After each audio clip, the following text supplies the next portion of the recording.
আজকে কি রান্না করতে হবে, কে কি খাবে এটা কিন্তু অনেক বড় একটা চিন্তা। এই চিন্তাটা শুধুমাত্র মেয়েরাই জানে যে কত বড় প্যারা মনে হয়। তো আমার ২ দিনের জীবন এই সমস্ত কোনো কিছু টেনশন নাই। কটেজে আসার সাথে, সাথে দেখি ভাত, তরকারি সবকিছু গরম। কোন দিক দিয়ে ভাত রান্না হয়েছে, কোন দিক দিয়ে তরকারি রান্না হয়েছে কিছুই জানি না। তো আমরা এসেই দুপুরে ভরপেট খাওয়া-দাওয়া করলাম। বাট শাহিদ তো কিছুই খায়নি। তো আমরা এখন ঘুরতে যাব। ঘুরতে যাওয়ার পথে আমরা শাহিদর জন্য কিছু খাবার নিয়ে নিলাম। যেহেতু ঘোরাঘুরির মধ্যেই থাকবো, বেশ লম্বা সময় আমরা গাড়িতে থাকবো। সানজিদ আপু আমাদের জন্য ডোনাট আর কিছু পিঠা, টিমবিস পাঠিয়ে দিয়েছে। আমরাও অনেক কিছু কিনে নিয়েছি। হ্যাশ ব্রাউন, তারপরে স্যান্ডউইচ, বার্গার আরও অনেক কিছু। কারণ সারাক্ষণ তো গাড়ির মধ্যে ঘোরাঘুরি করতে হবে। বাচ্চা-কাচ্চার কিন্তু পেট ভরা থাকলে ওরা কিন্তু জ্বালায় কম। তো আমি বললাম যে, "খাওয়া-দাওয়া নিয়ে নাও শাহিদুর জন্য।" ও একটু পর খাবে আর আমাদের জার্নিটা তাহলে আরামের হবে। তো যাই হোক আমরা সবকিছু কেনাকাটা শেষ করে বুড়ি তো ঘুমাচ্ছে। আমরা চলে গেলাম একটা বিচে। ওয়েদারটা নানা রকম খেলা দেখাচ্ছিল। এই বৃষ্টি, এই রোদ, এই মেঘলা আমরা কোনো কিছুকেই পাত্তা দিচ্ছিলাম না। আমরা শুধু আমাদের মতো ঘোরাঘুরি করতেছিলাম। আমাদের প্ল্যান অনুযায়ী কেন যেন ওয়েদারটা ম্যাচ হয়ে গিয়েছিল। একটু আগে ঝুম বৃষ্টি, আবার যখন আমরা বিচে চলে আসছি তখন কিন্তু আকাশটা একদম পরিষ্কার হয়ে গিয়েছে। বাট প্রচণ্ড ঠান্ডা ছিল। স্টারা কন্টিনিউয়াসলি কান্না করতেছিল যেহেতু ও ঘুমেছিল। ওকে তাওয়াল দিয়ে র‍্যাপ করার পরেও ও ঠান্ডায় কাঁদতেছিল।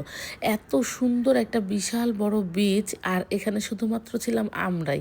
সবাই মিলে শুধু ছবি তোলা নিয়ে ব্যস্ত ছিলাম। আর বিকাশ ভাইয়া সবাইকে ডেকে একসাথে করে একটা সুন্দর গ্রুপ ছবি তুললো। বাট কিছুক্ষণ পরে বলতেছে ছবিটা তোলা হয়নি, এটা হয়েছে ঘোলা। আর আমি শুদ্ধকে পাঠিয়ে দিয়েছি যে, "তুই গাড়িতে স্টারাকে নিয়ে যা।" যেহেতু সাহিত্য এখানে এনজয় করতেছে, আমি সাহিত্যকে নিয়ে আর কিছুক্ষণ খেলা করাই ওকে। ও যেহেতু খুবই মজা পাচ্ছে তারপরে আমরা আম চলে যাব। এখানে আসলে খুব বেশিক্ষণ থাকা যাবে না কারণ অনেক ঠান্ডা ছিল। তো ওই তো শুদ্ধ আমাদের পিছনে চলে যাচ্ছে স্টারাকে নিয়ে। তো ওকে ছাড়াই আমরা আরেকটা গ্রুপ ছবি তুললাম।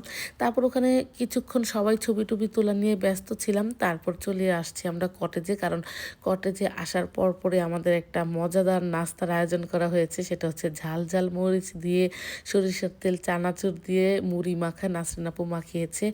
এটা যা মজা লেগেছে, বাহিরে বৃষ্টি ছিল আর ভেতরে বসে ঝাল, ঝাল মুড়ি মাখার সাথে জম্পেশ আড্ডা। অসাধারণ ছিল মুহূর্তগুলো। বাহিরে বিজলি চমকাচ্ছিল, গুম, গুম শব্দ।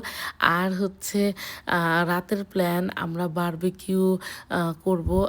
ফিশ আর চিকেন ওগুলো সব মেরিনেশন করা হয়েছে। আর ছোট্ট সিমি সবাইকে মুড়ি মাখা দিচ্ছিল। আমরা ফ্রোজেন নান রুটি নিয়ে গিয়েছি, ওগুলো গরম করা হয়েছে। ডিনার করার সাথে, সাথে অনেক রাত জেগে আড্ডা আর ইনডোর গেমস ছিল অনেক, অনেক।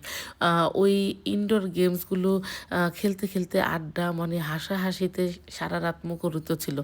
তো সবকিছু মিলে খুব সুন্দর ছিল মুহূর্তগুলো।